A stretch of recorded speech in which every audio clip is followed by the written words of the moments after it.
Welcome to this new video. Today I'm in Normandy, France. I'm with a lot of friends, as you can see, and I'm at GonneGirls Farms. And honestly, this is a super inspiring place, so let's have a visit. Hello, my name is Gaëlle Bonnieux. I'm 41 years old, born and raised in Normandy and mother of 2 kids. I'm the co-founder of GonneGirls Farm together with Claire. Here on the farm we have organic eggs, vegetables, horses and a guest house. Welcome to the farm. Normandy is such a beautiful region and I love to visit GonneGirls Farm. Such happy cool vibes on this farm. They are raising free-range chickens, breathing the fresh air of Normandy. There is also a wonderful market garden, providing healthy food to local chefs and restaurants, but they are also growing a lot of microgreens. Look at all these microgreens, they are absolutely beautiful and growing in a container. Thanks for having me, Gaëlle. It's a pleasure to visit your farm. And yeah, question for you: like, what makes your farm like so special and so unique? Well, first it's a farm co-founded by women. It's not an exception. There are others, but it's not that common. So it was important for us to show that you can be a woman and farmers and successful farmers. It's a small-scale, diverse farm that focuses on regenerative agriculture. So we want to demonstrate here that you can regenerate the soil through adequate agricultural practices.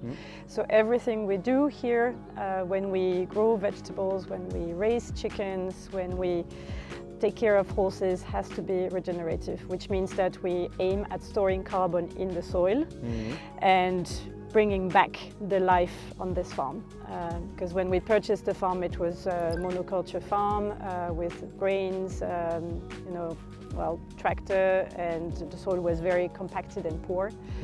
So I think after a few years we managed to bring back this life in the soil and above the soil as well. And I think you told me also that you're really trying to minimize external inputs, so that like the ecosystem is kind of self-sufficient also on the farm, right? Yes, absolutely. So we use the chicken manure, we have sometimes cows coming in winter, and we use the cow manure as well for the vegetables, so this is quite important for us, yeah. Oh, cool. And maybe one other question, because for me, I think it also makes this place like quite special. It's like the community aspect with the Goonies, so if you could just tell us a bit more. Yeah, so when we started the farm, we had the chickens, the vegetables, the horses, and the guest house, and it was diverse but too much, and we decided last year to partner with a group of market gardeners, the Goonies, or the Gonnies, we say in French. And so there are five market gardeners. There's me and Claire, and we also have a friend, Gaëlle, who grows microgreens on the farm. So we are several entities working together on the farm, which brings a bit of a special atmosphere. Okay, great. But you know what? I will go right now to the Goonies and check what they're doing. So now let's learn more about the market garden, the Goonies, which is an essential part of GonneGirls Farm. Hello, I'm Emma, I'm 25 and I'm a vegetable grower here at GonneGirls Farm, and this is our market garden. So for the vegetables we are 4 people working here. We are part of the community of GonneGirls Farm and we all collaborate together. So for the vegetables here we use methods of Jean-Martin Fortier, and also for the soil we try to really not disturb it. We add a lot of organic matters. And this year we will try to analyze the synergy between the chickens and the soil. So after they went in the greenhouse, we will make some analyses to see what is left in the soil and not add some external fertilizers. So what we really enjoy here is to be part of this huge collective and to be able to sell to direct customers in the shop at the farm our fresh vegetables. We don't have any fridge, so everything is sold directly in the farm, at the market in Caen, and also to our clients' restaurants and some grocery store that are really local and trying to improve their menu with our vegetables. Meeting people spreading their passion is really fascinating. And yeah, actually I have some other questions for Gaëlle. So if ever the horse, let me ask them. So in Gaëlle, like I think honestly it's super inspiring this farm and what you do. So where do you see yourself in 5 years or 10 years? There is still a lot that we can do at the farm, but I think the first goal is to continue to improve our practices and to test regenerative practices and also document it and inform about it. We also want to continue to renovate the farm because it's a very old farm and it's a lot of cost, but we do it step by step. And we also want to develop the activities like seminars, trainings, where we can bring people to the farm to really show what we do. And we already have a guest house, but we want to have also more accommodation for visitors who just want to spend time at the farm and discover practices, but just for fun, spend good time on holiday. No, cool, because it's true that when I look at the farm here, like for sure, like the potential is massive, but indeed you cannot renovate everything, just like this by magic, because I bet it's a lot of cost. So you also have to diversify a lot, like the revenue stream, also, like so that the farm can continue to work. So yeah, absolutely. It's always been fundamental for us to diversify the activities.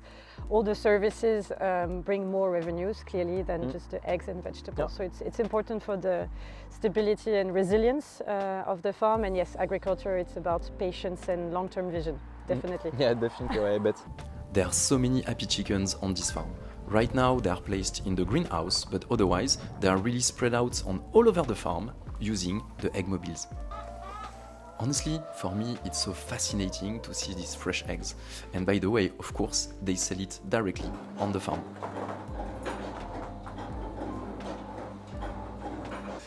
So yeah, I have another question for you, Gaëlle, because I don't know if people know, but actually we come from the same business school. We both were in this business school, and I studied during 5 years marketing, and you studied during 5 years finance.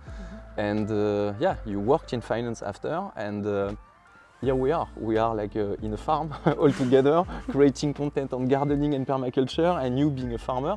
So do you think our business school, they failed educating us, or?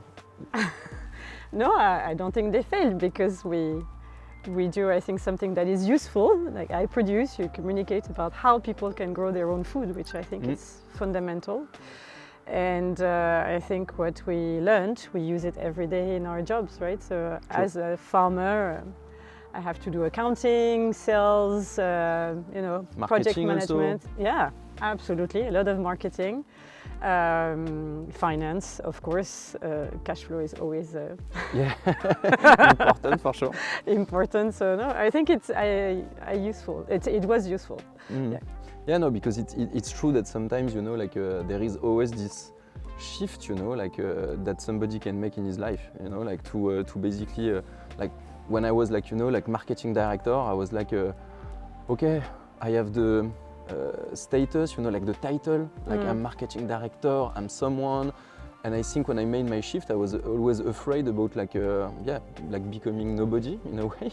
Yeah. And for me it was a fear. So for you also it was a fear, or you were no, I have to do that because this is really what I want to do, and I don't care about all the shiny things from the corporate world. No, of course I was scared as well, and I think people also told me, why are you leaving a well-paid job in Paris where everything was quite stable? But I really wanted to be an entrepreneur, and for me it was more shiny than being an employee. And I was lucky to meet Claire, because she really gave me the strength also to dare and to start this farm. To be honest, I'm not sure if alone I would have dared, but also being two was kind of magic, and this is what triggered the move to the farm for me. Yeah. Okay, no, but super inspiring. Thanks a lot. Thank you. I hope you enjoyed this video. This is actually the first of a long series that I will make this year, where I will visit a lot of inspiring people in Europe. So yeah, I hope it was inspiring. Don't forget, of course, to hit the like button and to follow for more. And of course, green love to you.